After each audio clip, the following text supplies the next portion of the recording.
Good afternoon, friends. So glad to be back with you again this week.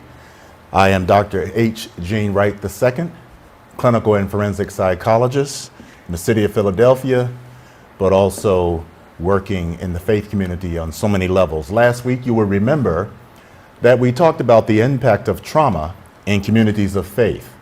And this is a two-part series, and this week, we're back to talk to you about mind, body, and spirit, health and wellness in the 21st century. Let's bow our heads. Dear Heavenly Father, thank you so much for this opportunity to speak before your people, to give them information, Lord, that you have ordained, and that we will be able to find ways to be healthier in this 21st century. Thank you so much. Amen. And so last week we talked about the impact of trauma. And you will recall that I talked about how difficult it is to determine what trauma looks like when it's emotional, psychological. We talked last week about the fact that blunt force trauma from the standpoint of physicians means you may have bumped into something. If you bumped into something, you have a bruise, and you can see the bruise, and you can see that the blood rushes to that area for healing. When you cut yourself, you have a cut, and the blood coagulates in it, and it forms so that you will have a scab so that you will heal, and we can see the bruise, and we can see the scab. It's much more difficult to ascertain an internal bruise, an emotional, psychological cut. And so trauma from that standpoint is much more difficult to see, and we often see it in behavior. For younger people, children, that may be acting out behavior. For older people, it may be irritability or depression and anxiety, and we covered those things last week. And so this week, we really want to take what we talked about last week, and we want to connect it to health and wellness in the 21st century. And so I will tell you that the Adventist message, we have such a wonderful health message. We focus on temperance, we focus on health and nutrition and exercise and drinking plenty of water, and all that is fantastic. But we do not spend as much time as I would like on the behavioral health aspects. Behavioral health being mental illness and substance use disorder and other disorders where we are really overcompensating with self-medicating, those kind of things. And so we're going to talk about some of that today. And so mind, body, spirit is that holistic approach of connecting our physical health, our mental health, and our spiritual health. Next slide. And so I wanted to start off this afternoon with two quotes. And you can see them there on your screen. The first one from Ellen G. White, actually both are from Ellen G. White. And it talks about that the dealing with the mind is one of the most great things that men can do. And I put that up there because I want people to know that when you deal with the mind, we're dealing with the holistic approach of health and wellness. And so it's very, very important that we see our own prophetess talked about the importance of mind, body, and spirit. And so this is very, very important. And so this is key. And so if you see that second quote from Ellen White, you will see that she was a person that really adhered to and promoted mind, body, and spirit. And so that is an excellent thing that I want you to be aware of. Thank you, brother. This is still not working. So I think it's too far. So it's the distance. Next slide, please. And so I really want you guys to get an understanding when we talk about health and wellness, and we talk about mind, body, and spirit, the holistic approach. This quote is from the World Health Organization. And it says, health is a state of complete physical, mental, and social well-being, and not merely the absence of disease or infirmity. Now, this is important, brother and sister, because what it means is that we're all seeking physical health. And again, the Adventist health message is clear that we want to be healthy. So we eat right, we drink plenty of water, we exercise, all those things. But I can tell you that if you get a really good physical and you get a good physician's report, that's great. But that is not the whole report. That is not all of you. That is your physical health. Next slide. And so this is very important. This is a slide that I got from the SAMHSA 8 Dimensions of Wellness. SAMHSA is the Substance Abuse Mental Health Association, okay? And so this is very, very important. So when you look at these different areas, I want you to look at these 8 areas. Notice that physical is up there. Okay, that's very important. So we are not saying physical health is not important. It's very important. But you have 7 other areas that are also important. Social. How are your relationships? Occupational. Are you satisfied with your job and what your career is? Intellectual. Are you realizing your full potential in terms of your intellect? Environmental, where you're living, where you're staying, your environment, where you are. There are so many things. And so I would submit to you that if you get a good physician report, meaning that you are healthy physically, but you do not have good relationship with your children, then you're not healthy. I would submit to you that if you are getting a great physical health report, but you do not have a job that satisfies you and it doesn't pay your bills, if you have a good physician report, but you are not able to pay your bills, you are not healthy. So being healthy goes above and beyond simply having a good physician report. The holistic state of health and wellness in the 21st century calls upon us to be healthy, mind, body, spirit, and in those other areas that you see, intellect, relationships, social, occupational, those are important. Next slide. And so if you look at the factors influencing health today, if you look at the left side of your pie chart, you're going to see those 3 areas of the pie chart that are not really in our control. And so healthcare, we know that that is not often in our control, depending on the type of support you have. And insurance, you may or may not have good health insurance or health care. Environment, we just touched on. We are not always in control of where we live. It'd be nice to think that we could be, but not often. Depending on your finances, depending on where you were born, where your parents raised you, you may not be in control of your environment. And then our human biology, our DNA, the heritability index, if you will. We are not in control of that, certainly. We do not choose our parents. We do not choose our heritage. And so on the left side of the pie chart are things that we do not control. Now you'll notice on the right side of the pie chart, those are lifestyle. And so those are things we do control. Smoking, obesity, stress, nutrition, blood pressure, alcohol use, drug use. Now, I know I'm talking to a predominantly faith-based audience, not just faith-based, but predominantly Christian, not just Christian, but predominantly Seventh-day Adventist. And I know what you may be saying at home. You'll be saying, well, doctor, what are you talking about? That's not an issue for the church. Well, okay, let's say it's not. But even if you are not utilizing self-medication from drugs or alcohol, I'll give you that. Maybe that's not an issue. Maybe you're not smoking. I'll give you that. Maybe that's not an issue. But sometimes we can be unhealthy by the other choices we make. What are we eating? We may be vegetarian. However, are we eating too much mac and cheese? I had some before I came up here today. And let me tell you, it was a challenge not to go back for that second plate. But I endured. I did not do it. Okay? That Sabbath meal after church, sometimes that's the biggest meal of all the week. And it doesn't mean just because we're not eating meat or drinking alcohol or smoking cigarettes that we are healthy. There are some people who deal with emotional stress by eating. That emotional eating. The high carbs, the high sugars, okay? And so even if you're sitting at home saying, well, this is not an issue for the church. Well, first, let me tell you, you're wrong, because there are individuals in our families and in our churches that struggle with substance abuse, that struggle with self-medication. And self-medication, again, is not just illicit drugs on the street. We have that thing called pharmacy, right? A prescription. It was legally given to you, but sometimes we abuse it. And so I don't want you to get in the habit of saying to yourself, just because that does not impact me, it must not be a problem in the church. Okay, the church is huge, it's worldwide. And we don't always know what our brothers and sisters are dealing with. So when we look at this chart, I simply want you to see that the chart we looked at before, the 8 dimensions of health and wellness, these are the things that we can control. The left side of the chart are things we do not control. And so when you put it all together, a holistic message of mind, body, spirit means the things that we can control, God tells us to control. And he gives us a blueprint in the Bible, the written word. Next slide. And so last week we talked about the impact of trauma. I just want to give you one quick reminder what we talked about. Next slide. And so when you look at where trauma impacts us, And I got a lot of calls from last week, and I got a lot of emails from last week, and I'll tell you how to reach me at the end of this presentation.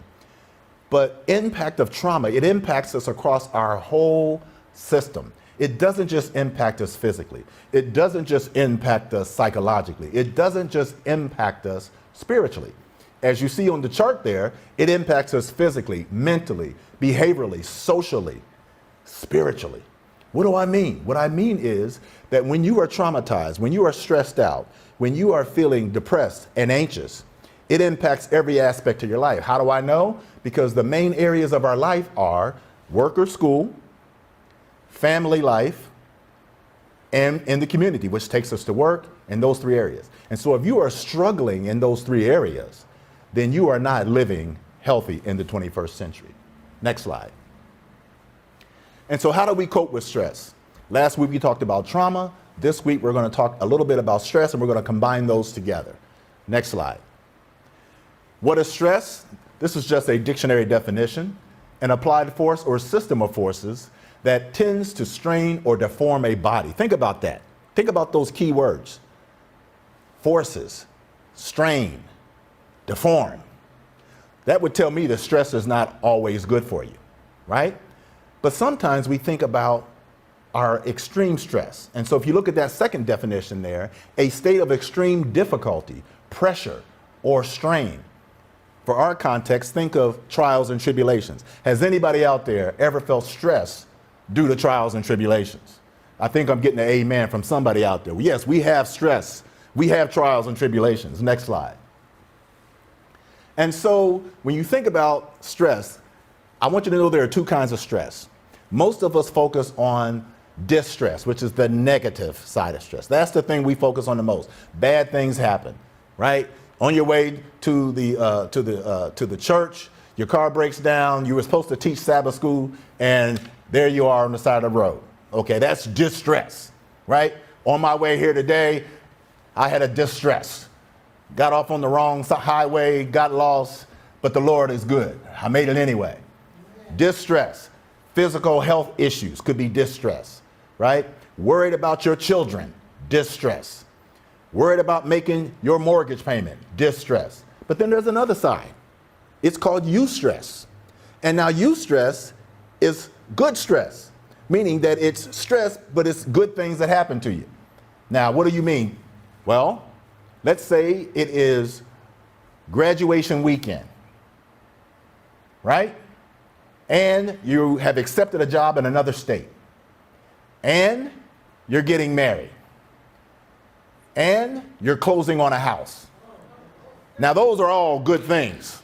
Hallelujah. Those are all good things. However, the cumulative stress of those good things is still stressful. Your body doesn't always know the difference between eustress and distress. It only recognizes stress.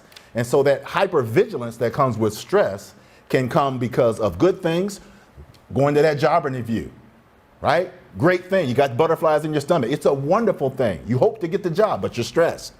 Studying for that exam. People that just graduated this past May and June, that people are still getting ready to graduate. You know, taking your clinicals if you're a nurse, or if you're in graduate school, if you're in law school, taking your boards. All those things are good things, but stressful.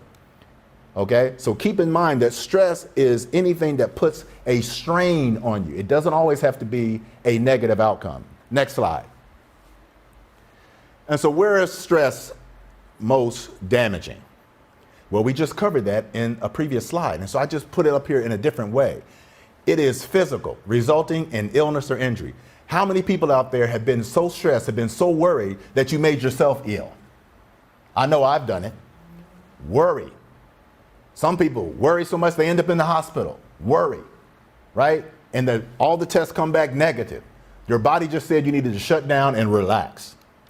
Emotional, resulting in mental fatigue, forgetfulness, sadness, anger. I tell you, church family, we are going through an emotional, stressful time right now with this COVID pandemic. Wouldn't you agree? People are worried about their finances. People are worried about their health. Family members are afraid to touch each other. Individuals are not really wanting to go to church, and some people are going to church, and then people who are going to church are criticizing people who don't go to church, and people who are sitting at home getting on the Zoom are wondering if this is the way it's going to be for the entire next future. Stress, emotional stress. What am I going to do? When is this going to be over? When is this lockdown going to end? Emotional stress. Psychological, resulting in mental disorders, behavioral dysfunction, breakdowns. Unfortunately, I can tell you that that is also occurring. Last week, I told you about an article I read in the Washington Post, where it named individual after individual that were breaking down. Not just individuals, but our first responders, healthcare workers, people who did not have a behavioral health challenge before, completing suicide. Individuals who have never been depressed, who have never been anxious because of the 12-hour and 15-hour and 16-hour days, helping individuals come into the hospital, into the emergency room, stressed out. I talked to some of my medical friends over the last few weeks, and they tell me about how stressful it is to see individuals come in sick, some of them not leaving the way they came in, family members not able to visit their loved ones, stress, psychological stress, disorders, dysfunction. And then the spiritual, resulting in discouragement, collapse of faith, apathy. And it's a difficult time. And last week we talked about how the faith community can either lift you up or it can tear you down. Last week we talked about how the tearing down sometimes is questioning another person's faith. Brothers and sisters, I would discourage you from doing that. We don't know what our brother and sister is going through. They may not handle the stress that we're all going through the same way we do. I talked last week about we're not all in the same boat. I talked last week about we're in the same storm, but we're not in the same boat, right? Your boat is different than my boat. You may have gotten a stimulus check and I didn't. You may still be on your job and I got furloughed. You may have illness in your family and I don't. I may have been able to graduate and somebody else didn't. And so we're not in the same boat, but we are in the same storm. And that is an important thing to remember so that we do not question somebody else's faith. We should not question somebody else's prayer life based on our external view of looking at their external situation. We don't know their situation. They don't know our situation. This, brothers and sisters, is a time to love and not question another person's faith. Next slide. And so the physiology of stress really does look like this. Those of you who have had anatomy and physiology back in your day, you remember this is a rerun for you. Fight versus flight. That fight versus flight is that energy you need, that cortisol, that adrenaline, if you will, to get in your blood, to get in your body, to make you strong, to either defend yourself or to hightail it out of there. Here's the thing, it's a heightened arousal. You ever try to make an intelligent decision when you're aroused, when you're angry, when you're stressed, when you're anxious? Those decisions sometimes come back to haunt us, don't they? Yes, because you're too hyper. Increased flow of adrenaline is supposed to give you strength to fight or flight, right? When you need that, you need it. But what if you're just on the job? Do you need adrenaline flowing through your body? As Bernie Mac says, you're walking down the street waiting on a misunderstanding on the spot. We're going to talk about that later. Some people are walking around with clenched fists, waiting for a misunderstanding. They're angry, they're stressed, they're hurt. That hypervigilance is not always healthy. And guess what? If you're not running from lions, tigers, and bears, oh my. And you're just walking around with that fight versus flight in you, and the wrong person steps to you in the wrong way, oh my goodness, you might give them a piece of your mind. Now, I don't know about you, but I don't have enough to give to people. I need to keep the little bit I got. And so it's important that we do not let this take us to another level. That hyper anticipation, worry, anxiety, that replaces a realistic need to escape danger. If you're on the job and you're dealing with supervisors and coworkers, it's rare that you would need that fight versus flight response. That might be hypervigilant. If you're in a family situation where you're having a good time with family members, that might not be the time that you need the fight versus flight. And so sometimes that cortisol, that adrenaline gets in our body at the wrong time, sending us the wrong message that we're in danger when we may not be. And that perpetual state of tension and arousal can become dysfunctional. It's not the time to give your boss a piece of your mind. It may be a time to count to 10, go to the bathroom, go get a drink of water, go home and check it out on Monday. It may not be the time to give your sister, your mother, your brother, your father a piece of your mind when you guys are not having an agreement, you're disagreeing. That may not be the time to give that fight versus flight. And so sometimes that adrenaline comes at a time when we're not actually in danger. We're just worried, we're anxious, we're irritable. Next slide. And so this is very important.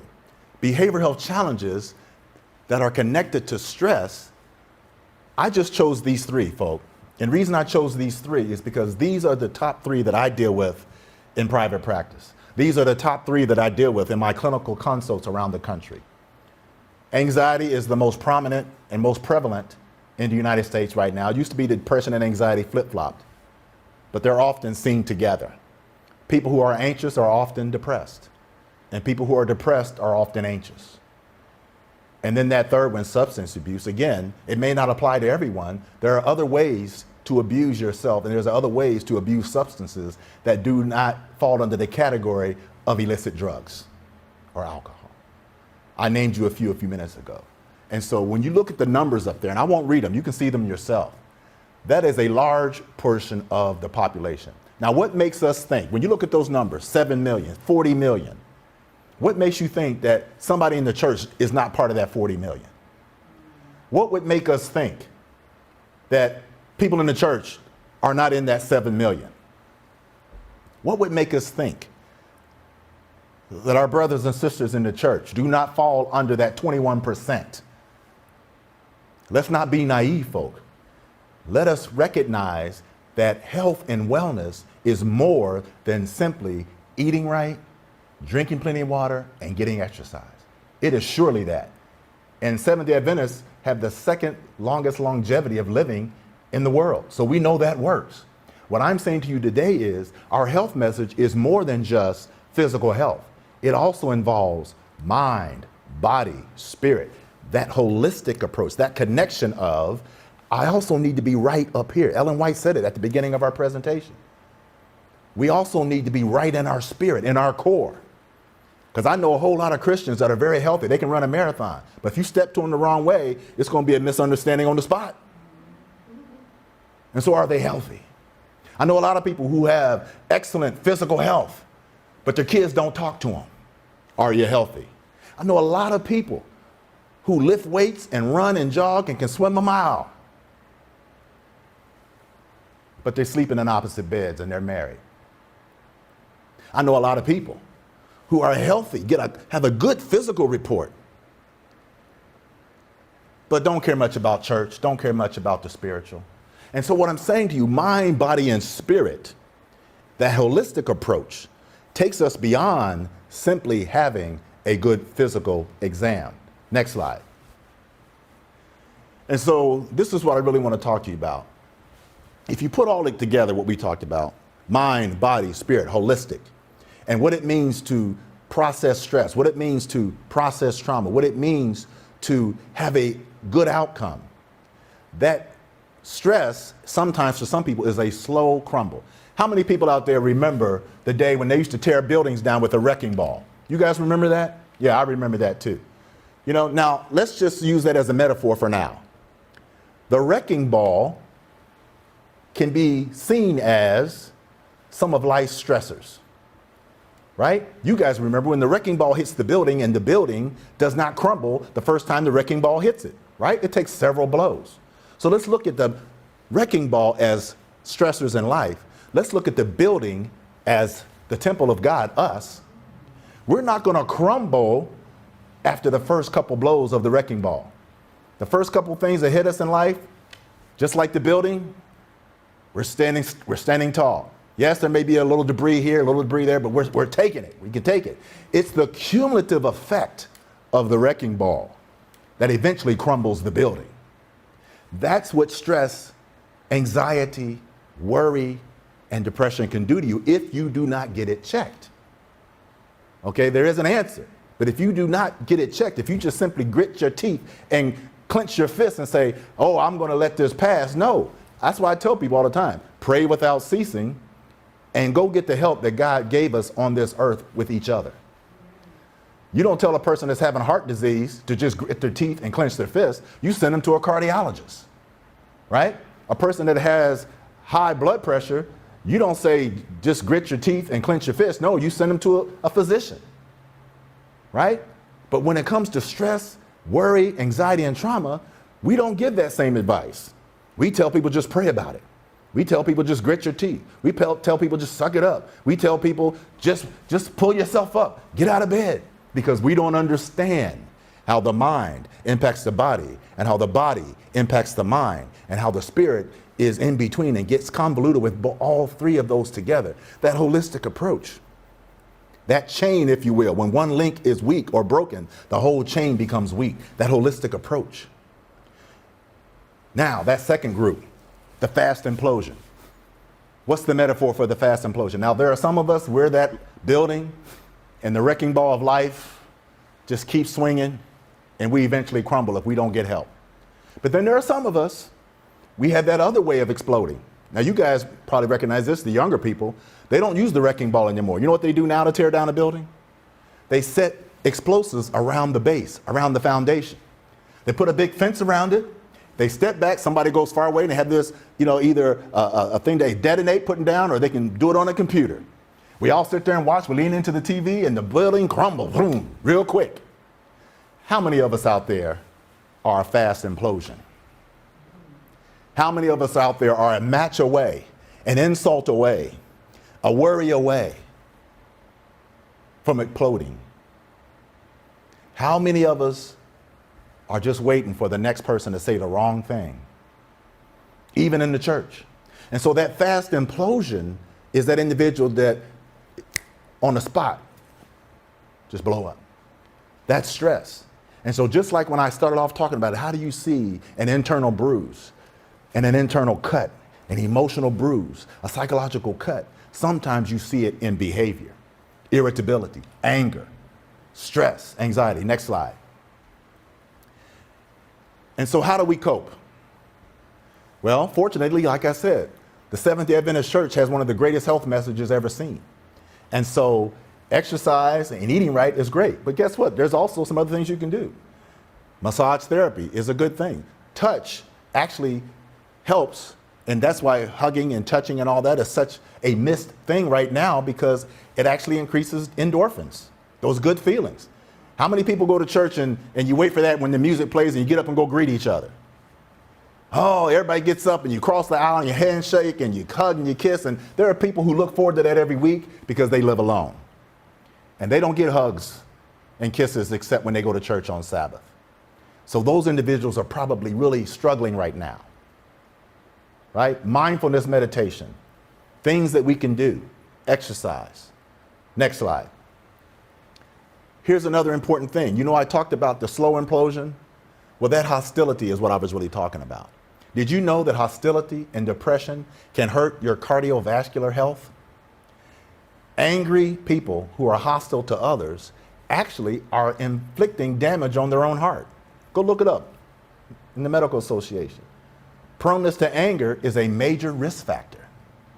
That's that person who is ready to fly off the handle at a spot. Do you know anybody like that?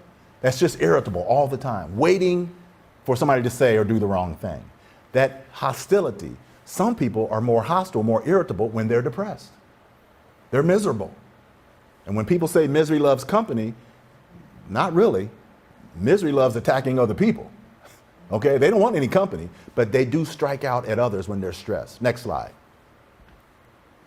And so emotional inhibition and expression, holding things in, not talking to people, not sharing with people.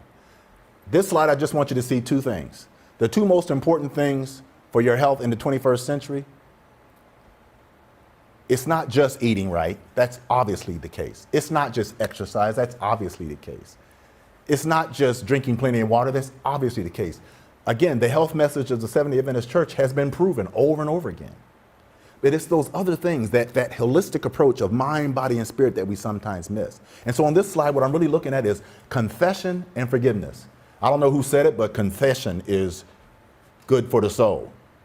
Now, these two things, did you notice confession and forgiveness? Did you notice that both of those are for the individual and not for the other person?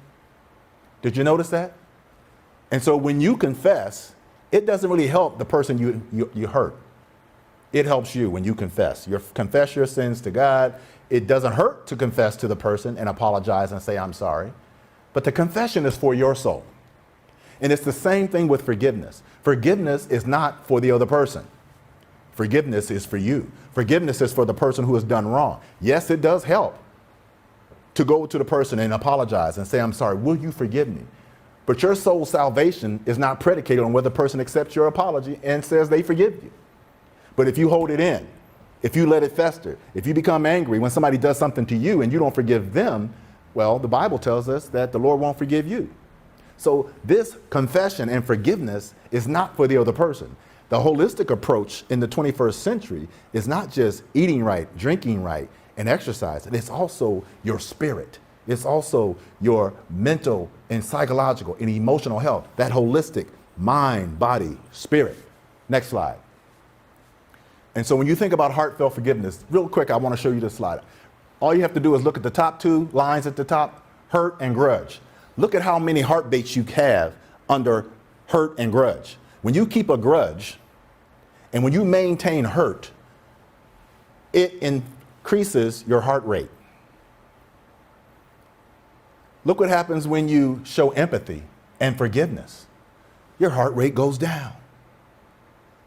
So if you don't believe me and you don't believe the Bible, just believe science. There are people out there that only believe science. Well, this is science. Your attitude impacts your health. Your spirit impacts your physical health and your psychological health. Next slide. So drawing on social support is a key. Now, I put this slide in here on purpose because right now is a difficult time to have social support. But that's because we're thinking about it wrong. We're thinking we can only have social support if we can touch each other.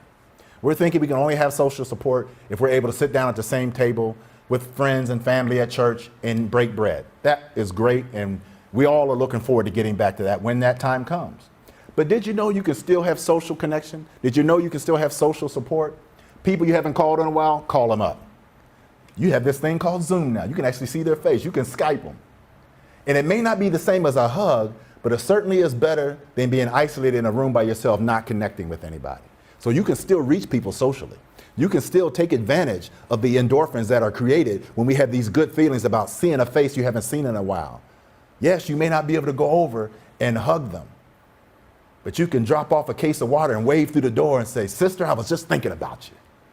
You can still connect socially, that mind, body, spirit, that partner support. That's very important. For those of us who have partners, that's a gift from God. I would say to my senior citizens, if you do not have a partner, or if you're separated from your peer group because of this COVID-19, that's why a lot of seniors and others have pets, believe it or not. Now, you may not be a pet person, but there's all kind of ways to get around the not being able to touch or hug in this time. There are different things that we can do. Giving support to others is a valuable source of comfort. My favorite text in this regard is Romans 12:1. You guys are familiar with Romans 12:1. I beseech you therefore, brethren, to give yourself a living sacrifice. You know, it's your reasonable service. What I have found, and I write about this in my book, Find Strength in Your Struggle, what I talk about in that book is the easiest way and the quickest way to heal is by helping someone else. Did you know that? Did you know that? I'm going to tell you something. When you are helping another person, it takes the focus off of you and your own problem, and it puts it in a direction that says, wow, I have value, I have worth. I just put a smile on somebody's face. Now, it doesn't change your problem. It changes your attitude towards your problem. And that's the big difference. Because as we're talking about mind, body, and spirit, we're talking about a choice of deciding that my spirit will be well. And it's not just that my physical body needs to be well. We already agreed that that's the case. But when my spirit is well, and my body is well, and my mind is well, then I am holistically healthy. Next slide. You can go to the next slide. This is just continuing on hugs. Thank you so much. And so drawing on social support is so very important. I put this up for our singles and our married couples. Close relationships are important. How do we maintain those through this COVID-19? We do it through the ability to connect with one another. Next slide. And so how spirituality influences coping. Again, I wanted to show you this again because I wanted you to see that for those who are a little, they're not sure about, the Bible, maybe you're young, maybe you're 15, 16, and you're not really sure about what that means and how it's read and how it says to you. Well, this is science. This is science. This is research that says being connected spiritually actually improves your health. Next slide. Research on spirituality and mental health tells me, and you see the data there, it's pretty high. Again, people only want to deal with science. This is science. This is research. Greater well-being and happiness when you have a spiritual connection. Less depression and anxiety, and faster recovery if you do feel depressed or anxious when you have a spiritual connection. We're talking about mind, body, and spirit. Less suicide and more negative attitudes towards suicide when you have a spiritual connection. Next slide. Spiritual involvement is also related to significantly meaning and purpose, a higher purpose. When you are connected to a faith-based group, you tend to do things that serve and help others. That improves your spiritual health. Significantly greater hope. And that is what we need during this time for. We need greater hope. That's why I'm encouraging you to, again, do your nutrition, drink your water, do your exercises, and also tap into that reservoir of hope by helping somebody else. And it also helps you. Significantly more altruistic thinking and volunteering actually helps your mental health. Yes, helping others helps your mental health. Significantly greater social support. When we feel like we're not in it by ourselves, we feel better. That is an important aspect of that holistic approach. Next slide. And so this is one of my favorite texts. You guys have probably figured out from last week. I have a lot of favorite texts. Well, this one is Isaiah 41:10. So do not fear, for I am with you. Do not be dismayed, for I am your God. I will strengthen you and help you. I will uphold you with my righteous right hand. Think about that for a minute. What God is saying is, I'm going to be there regardless of the circumstance, regardless of the situation. Do not fear. We have nothing to fear when we are connected to God. So you can believe that from the Bible, or you can believe that from the research I just showed you. They're saying the same thing. They're saying that connection to God, mind, body, spirit, that's health in the 21st century. Next slide. And so what is mental and emotional well-being look like? Well, I'm glad you asked. Next slide. Positive mental health allows people to realize their full potential. Think about what I talked about. Most of us live in 3 areas, right? Work or school, depending on what you're doing. Home, the community, right? Work and school, that's about 8 hours of our day for most people. Home, that's another 8 hours of our day, right? And we've split up that other 8 between sleeping and being in the community and whatever you're doing. If you're not functioning well in those 3 areas, then you're not functioning well in your life. So mind, body, spirit, that holistic approach that I'm talking about today really does call upon us to recognize all 3 areas of our life. Mind, body, spirit. You cannot have one without the other and be healthy. And so we want to be able to cope with the stresses in life. Why? Because life happens. And when it does, God does his greatest work in you. Find strength in your struggle is all about understanding that life happens. Stress is inevitable, whether it's eustress or distress. We want to work productively. We want to be effective in our life. We want to make meaningful contributions to our communities. That's the whole point of being connected to the body of Christ, so that we can make meaningful contributions. And the most meaningful contribution we can make is by sharing with others the gospel of Jesus Christ. That's that mind, body, spirit in action. Next slide. And so mental and emotional well-being, there's several factors. I just chose 4. The ability to access appropriate mental health services when needed. If you're having heart disease, heart trouble, you don't hesitate to go to your cardiologist. Don't hesitate to go to a mental health professional when you're stressed, when you're feeling depressed, when you're feeling anxious. When you're feeling pain in your joints, can't quite move the way you used to, you don't hesitate to go to a physician. When your heart hurts, I'm suggesting you not hesitate. Why? Because God has put on this earth men and women to carry out his bidding of service and of help. That includes the mental health professional. The ability to connect with others and serve others, that's a gift, that's a skill, that's a talent. Don't hesitate to utilize that. Quality relationships. Again, I don't care if you can run a marathon, but if you aren't speaking to your kids and your kids aren't speaking to you, you're not healthy. Who cares if you can run a marathon? Who cares if you are a vegan? If you don't have healthy relationships, who cares?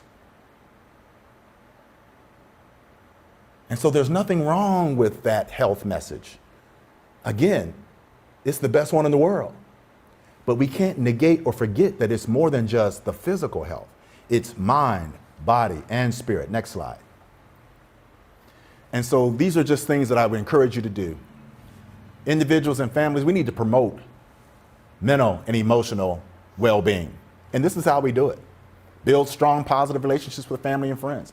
Be a model for your community and how you treat your family. How do you treat the most vulnerable people in your family? How do you treat the most vulnerable people in your community? Next slide. And so these are 10 tools to live your life well in the 21st century. Mind, body, spirit. Connect with others. Even if it's through Zoom, it's still a connection. Even if it's waving through the door of a glass pane window, it's a connection. Even if it's on the phone and you're not in the same room, but you're connecting, that's a connection. Get physically active. Now that's a hard one because we're spending a lot of time in the house. Get up off the couch and change places. Go to another room, okay? Walk outside, do something different. Get a different angle, open a window, do something to change the angle. Get professional help if you need it. God has put people on this earth to help us in every aspect. Everything we need, God has provided to us in the church. Next slide. Promote recovery. It's an important thing. We're all in recovery from something. It's not always mental health. It's not always physical health. Sometimes it's spiritual.